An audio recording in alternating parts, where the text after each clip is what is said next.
You know, part of the reason that I wanted to have Chris do the music today is that I'm talking about a spiritual hub. And the whole idea of the spiritual hub is having there's is coming together at that one place where God is. There is where there's oneness. And there's as we say there's many paths to God, but they all end in oneness and in love. And that's what we're talking about, a possibility of doing that here at our center. And so, people come from all walks of life, from different faiths. There's the old and young, and Republicans and Democrats, and um, people that are LGBTQ, and from different religions and races, and able-bodied and differently able-bodied. I mean, there's so many different ways that people are different. But in that center of our being, in that heart of hearts, that's where God is, where God dwells. And God has created each and every one of us from itself. Without one of us, something's missing, right? We're a part of the puzzle that's needed, and that we are all in this together, right? So a few weeks ago, I attended the online CSL Ministers Gathering, and there were ministers from, there's 300 CSL centers around the world, and so there was, at least half of them were there. And so many of the centers are experiencing the same thing. After the COVID pandemic, the attendance in our centers has not returned to what it was pre-pandemic. Now, it's not just true of CSLs, but it's true of churches everywhere, really. And also our centers are aging. The young people, meaning people below 50, are finding their things to do, different things to do on a Sunday morning, And so recognizing this trend, many of us, including the center, are searching for how can we make relevant science of mind and the timeless spiritual principles to our 21st century lives. Easy access to the internet allows us to listen to our favorite spiritual gurus at any time we feel like it, in the comfort of our jammies or at the breakfast table or whenever we want. Or perhaps for some people it's just the exhilaration of skiing on a Saturday morning with a beautiful clear sky. That's where they find God, in nature, right? It also could be, because we did adapt to the stay-at-home mandates during COVID-19, people just got used to staying at home, and we forgot that wonderful feeling of being together in spiritual community with our friends here at the center. When we came back,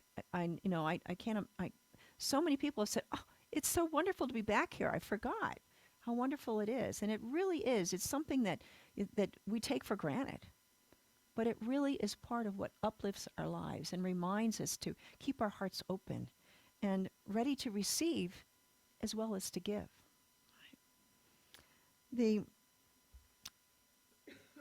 when we zoom in on a Sunday morning on a hybrid or listen to it on the recording, it's great. You can hear it. It's like listening to those gurus, but it's just not the same as being here in person, right?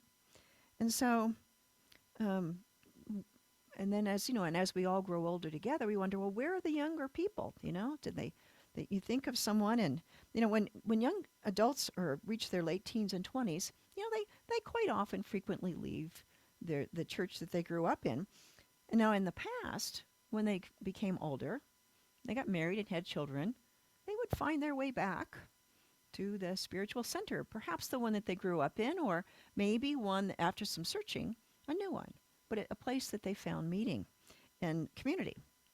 Now, in the 21st century, that spiritual search frequently leads people to discover spiritual transformation through a very different kind of spiritual practice, right? It might be yoga. It might be Tai Chi, right? There's a lot of these kinds of practitioners that are out in the world and making a good living doing it. It could be through music, right? Or Buddhist meditation, Hindu chants, sound healing. We had one here last week, which was very transformational. It could be creating or being inspired by art or by just communing with nature, right? Here in Tahoe, as everywhere, there's a proliferation of wellness centers that are really opportunities for holistic healing modalities and chiropractic treatment, acupuncture, naturopath, therapeutic massage. This is a part of how people have that spiritual connection and healing of their body, mind, and spirit. So now there's a new alternative to a traditional brick and mortar church, temple, or center, and it's called a spiritual hub where people can explore different spiritual paths, right? Each spiritual practice is an opportunity to align our body, our mind, and our spirit. But yoga is built on, but there's all these different ways of doing it. It's not just coming to listen to somebody talk on a Sunday morning. The but all of it allows us to remember that personal connection to the infinite invisible. Right? And by bringing in a wide-ranging group of spiritual seekers into that same place, into that spiritual hub, then they have a chance to learn from each other, from other faith traditions, trying out new spiritual practices, and together create a beloved community, as we call it, right? Breaking down those silos and coming together.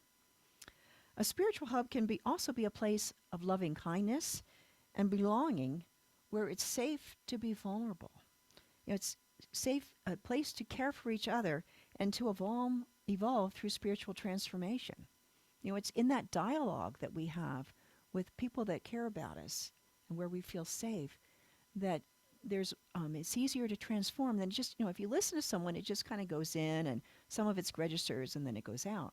But when you're in a community, or you're in a class, or you're talking about something, there is this conversation, and and it allows it to go deeper, and it goes beyond the head and into the heart, because we're living it, right? We're giving and sharing with our other people in our community.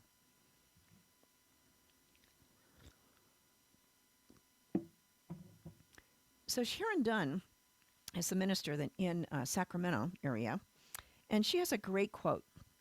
There is more to being a center than ensuring that there is someone standing before the community and preaching every Sunday.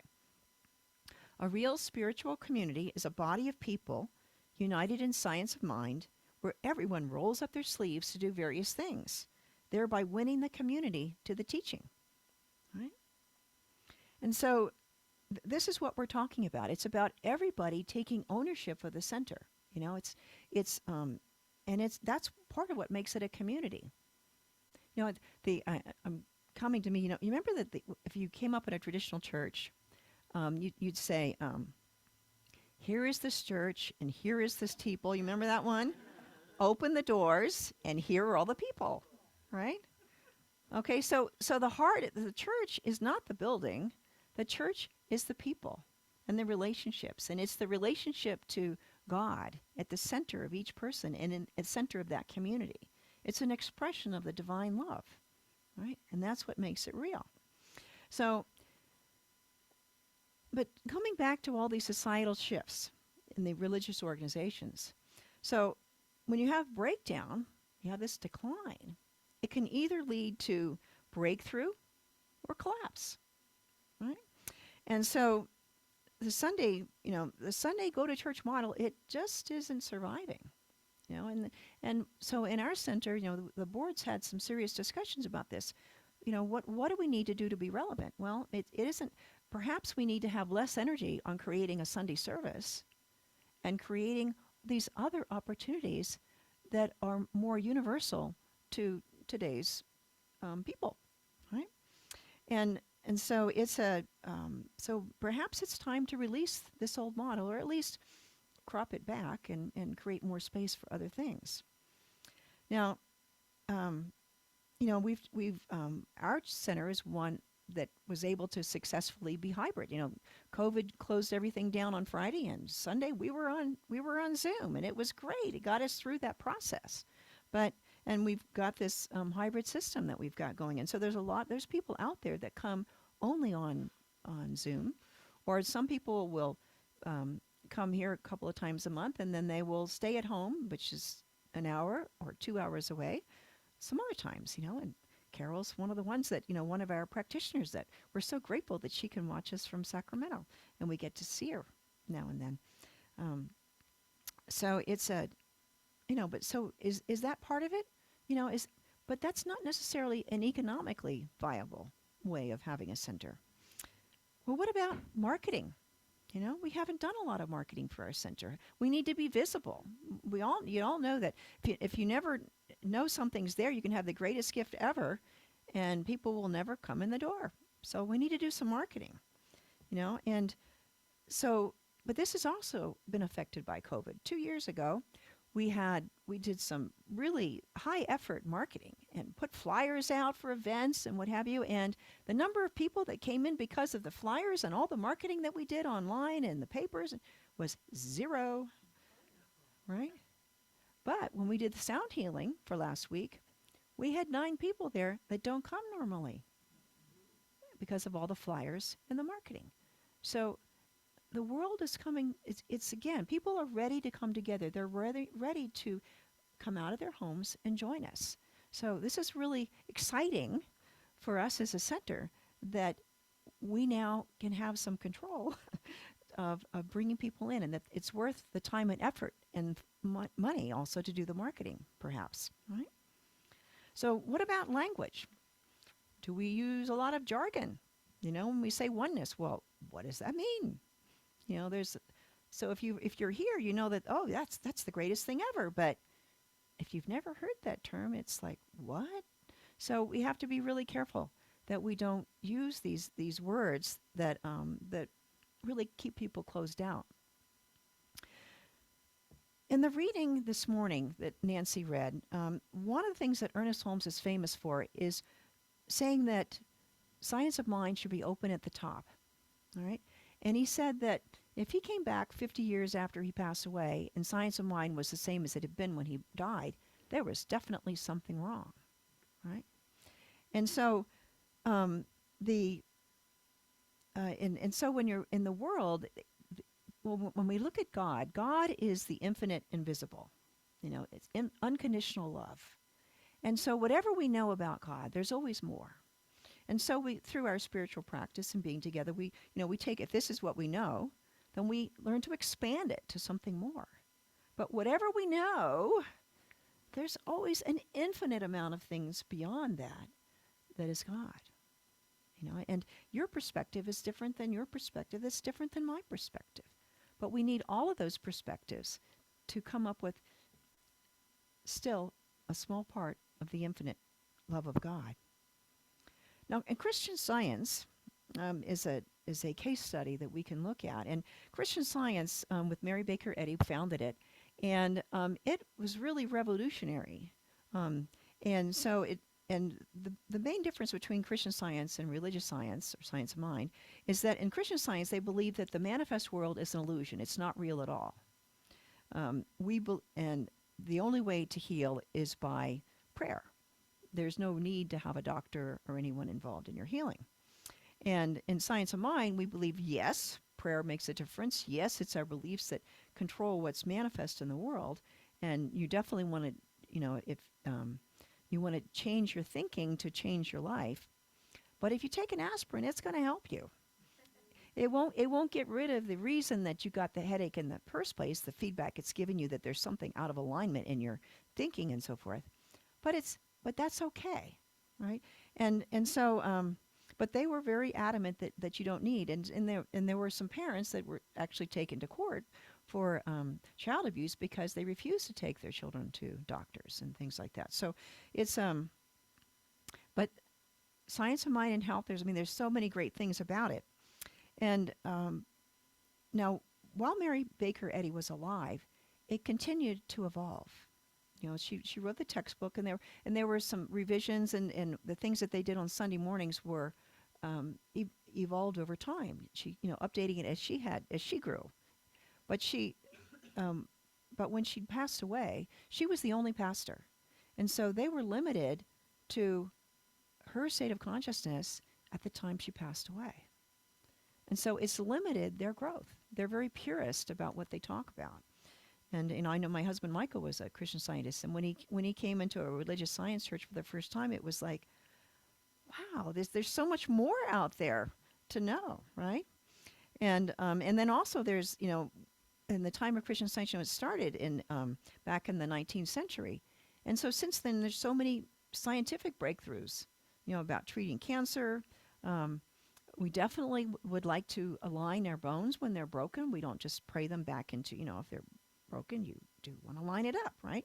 Um, but they then also, 1936, though, Christian Science peaked with 270,000 American followers, and they were throughout the world. And there are famous people in politics and um, the we call it in the entertainment business and all different walks of life, doctors and that were Christian scientists, and it was well known. But as of 2007, they had shrunk down to about 50,000 people, right? And the churches had gone from 1,800 to less than 1,000, and they're still shrinking, right? So this was the closed system that we're talking about. And so with Ernest Holmes, he didn't want to have that he could see it already happening when he was alive, and he didn't want that to happen. So that's why he wanted it to be open at the top. He wanted it to be always evolving. Jean Houston is one of the things that she's talking about, where science and spirituality keep coming together, right? And so she has a lot of things where she's woven in quantum physics, and really the creative process is explained by quantum physics. And it's amazing. The more that you know about science, the more we know about spirituality, the more that they're just fitting together hand in glove.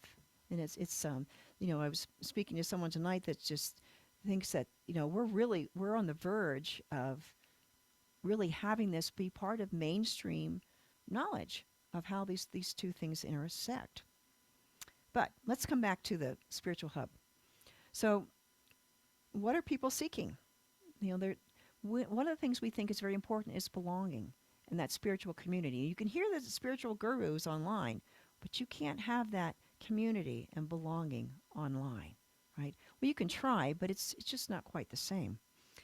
And so how do people want to experience and learn about the divine? Well, it's a personal experience of the divine. That's really where you get out of your head and you really get into the heart and experience that feeling of being one with the divine yourself, of knowing that there's no separation between me and God. And that's such a powerful place to be, but it's humbling at the same time, right? And to realize that this is the very essence of the universe, right? So Jim Lockhart is a retired minister, and he now lives in France, he and his wife. And so he sees France as being an example of what American society could be. Less than 1% of the French population attends a regular church religious service of any kind. And a lot of those people are Muslims who have recently immigrated to their country. So you can imagine that the Christian, all these churches are all being converted to housing. Does that sound familiar?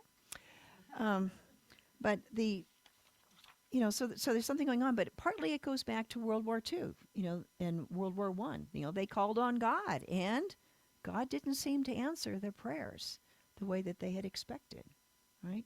And so when you've got both sides praying, what's going to happen? And so but what is popular in France is music is still popular. His wife plays violin and chamber orchestras around the country. There's wellness programs and yoga and chiropractors and meditation. All of these things are what they have there. So in this idea of the open at the top, then, we at our center, Center for Spiritual Living Tahoe-Truckee, we are determined to listen, to evolve, and to become whatever our next yet to be is. We want to find that place between as Nancy read from this morning.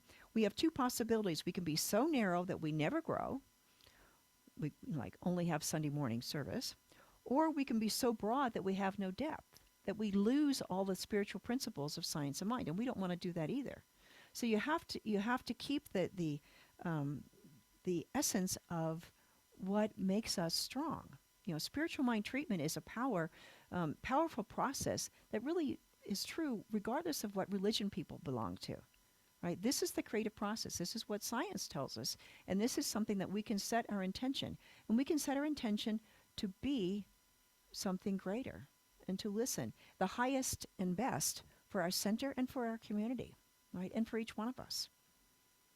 So, as one of the ministers at the gathering said, well, maybe it's time to hospice and bury those old traditions. I was like, okay, that's a little blunt, but sometimes you have to stand up and call a spade and say what we want to do forward. And so I'm really excited about the things that our board is talking about. We're not going to totally throw out Sunday morning service. We're not going to throw out having these kinds of gatherings, but it's going to be part of an overall program and all those different spokes coming into the spiritual hub, right? What doesn't change then is these timeless spiritual principles: oneness, love, peace, joy, that deep mystical experience of the divine, that personal connection to the divine. They met a man last night who has an amazing story. He had a heart attack. His heart just stopped working, basically. And for 5 months, he was in the hospital and with this little visit, some kind of little machine that takes the blood out and then pumps it back in. So it's not a what do you call it, a heart transplant or anything, but it just kept him for 5 months. That's the way he got alive, and then his heart was able to heal from what had the stress that it had gone on under, and so that he's a miracle, right? The doctors were amazed. He was the first one that had gone through this kind of process. But even more amazing to him is he spent that time daily in prayer, daily sensing that infinite, invisible presence in his life, in his being, that he was a part of it. And that the unconditional love was so, I don't want to say overwhelming, but it was just, it was all there is. It was just totally healing. I mean, it is whatever greatest love you've ever known, that's just minuscule compared to this infinite love that he was experiencing. And it's that love that healed his heart. And so that happened when he was 35. He's still alive today at 60. Right? So it's amazing. God is amazing. And it's not just a person. It is not this anthropomorphic God, but it is everything that is. Right? It is the life force within each and every person in this room. It's the life force of this center. And that's who we are. And that's what we want to bring into the world. When we got, I'm watching my time here, but we have these timeless spiritual principles. So how can we apply it in today? There's the whole 12-step community that we could incorporate here. There's a lot of issues around mental health and drug abuse, right? That it's taking. I'm amazed at the number of people when I look around this room they've either had someone in their family or a family member of a close friend who has passed away from accidental overdoses, and it's and people that are on drugs, they're self-medicating because they're looking for something. They're looking for that spiritual wholeness, and this is something we can provide in a way that's healthy and sustaining and improves lives and helps them to go on to something greater.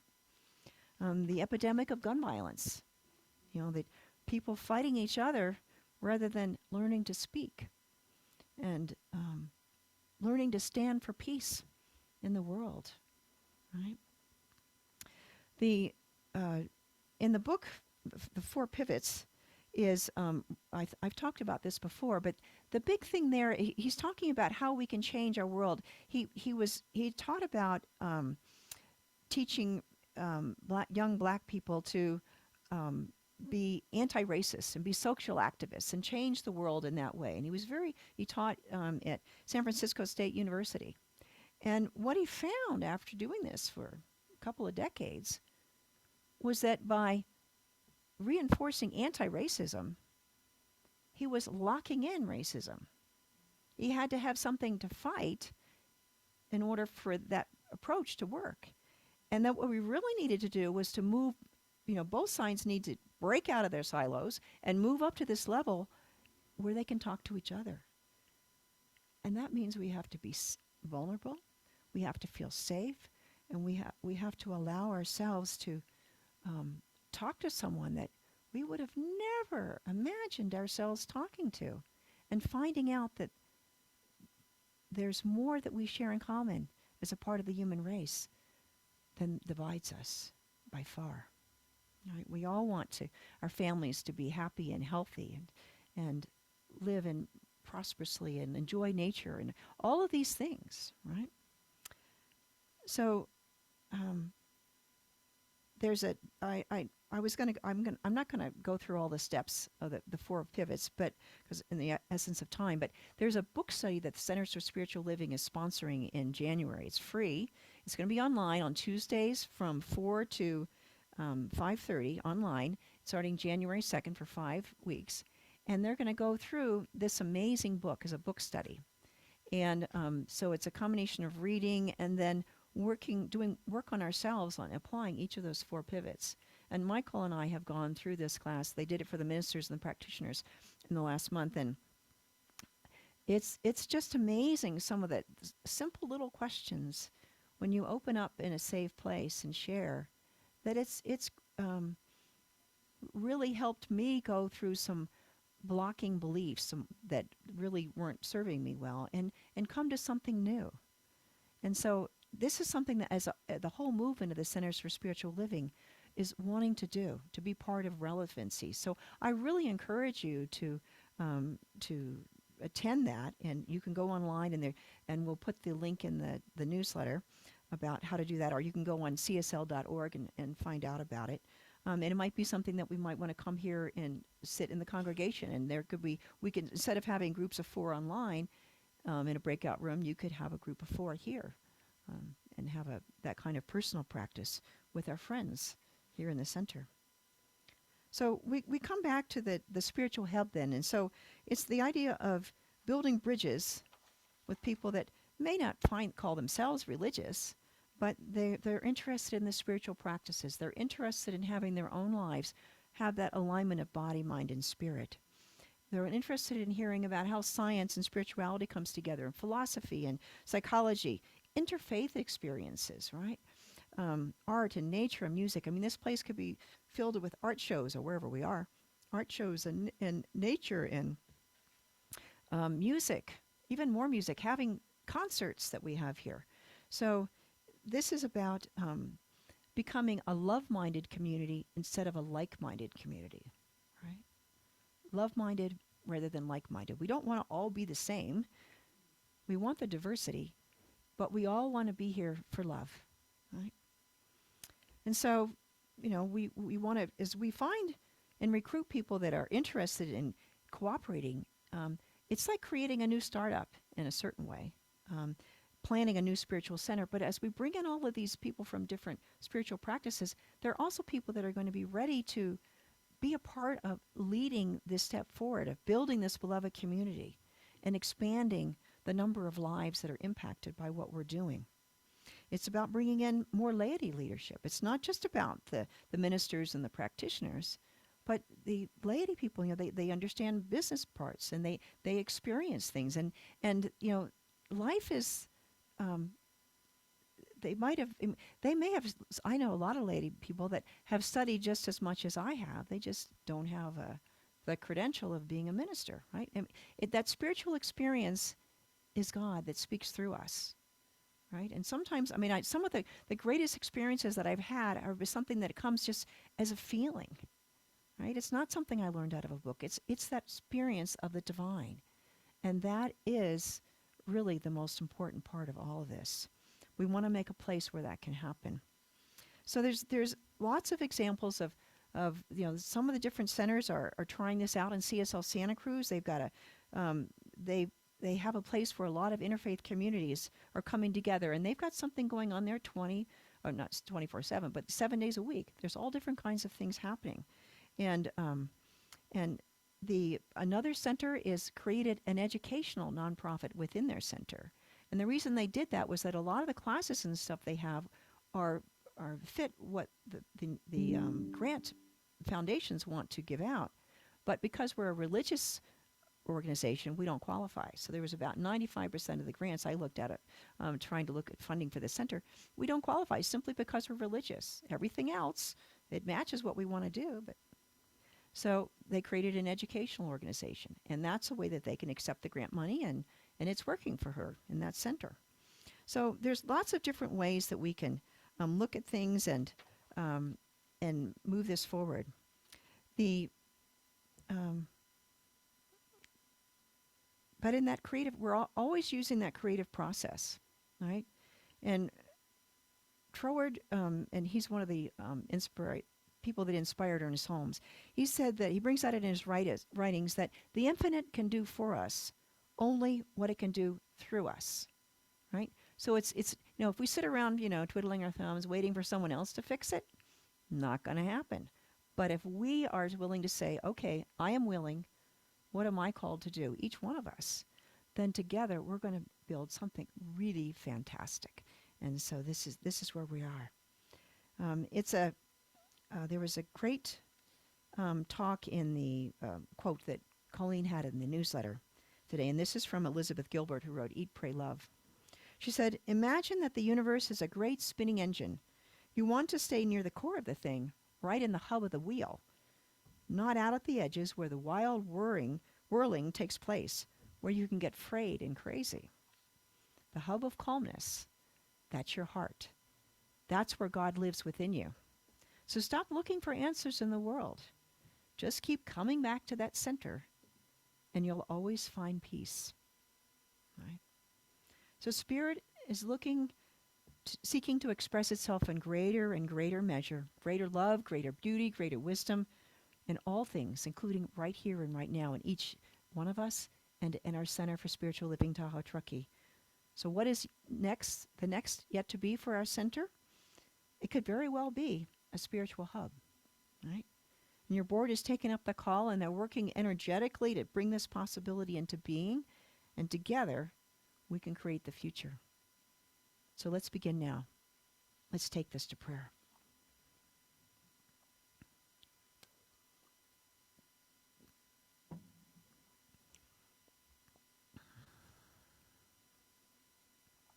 So as we are here,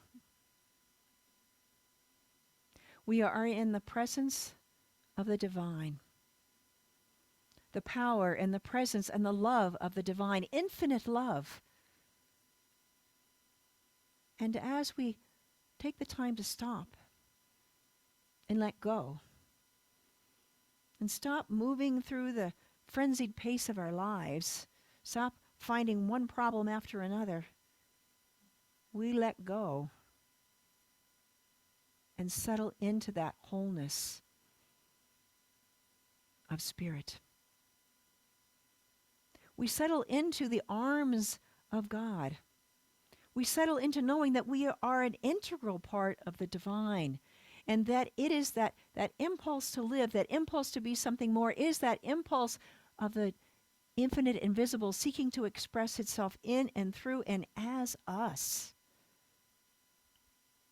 And so as we let go, it is like we find ourselves riding on a wave, being buoyed up by Spirit, supported perfectly, and moved forward, perhaps in directions that we had never expected, perhaps in ones we had expected. But there is this courage that is born of being part of something good that is happening in our lives and in this community, this Center for Spiritual Living, Tahoe-Truckee. And so as we look up with joy and wonder and gratitude, we realize that it is all God and it is all good. And we see the path for us to navigate forward. And if our path seems to be blocked, we just dig a little deeper and go into that spiritual hub at the center of our being. And as we do, our vision clears and the pathway clears. And we see that what might have been blocking our path, maybe it just dissolves, or maybe it is a guide to shift to a new direction. And in that new direction, we find so many people coming together to support us in that same direction. And there is this wonderful synergy of being with all of these people that are divine creations, that whole rainbow of people that are alive. And we find ourselves giving up the words of fighting and resisting and failing, and instead using words like imagine and vision and greatness and what if? What if could be? That great is yet to be. And so we allow ourselves to be drawn into that greatness, drawn into the next step, drawn into lifting each other up together, knowing that it is all the divine expressing itself in this spiritual hub we call the Center for Spiritual Living, Tahoe-Truckee. And so it is with deep gratitude that we receive this love, we receive this bounty and abundance, we receive this divine wisdom, we receive this camaraderie, this spiritual community, see it growing and expanding and becoming fully alive. And as we release these words to the law, we timidly say, this is where we want to be. And then we add with the urging of spirit, this or something even greater, even greater.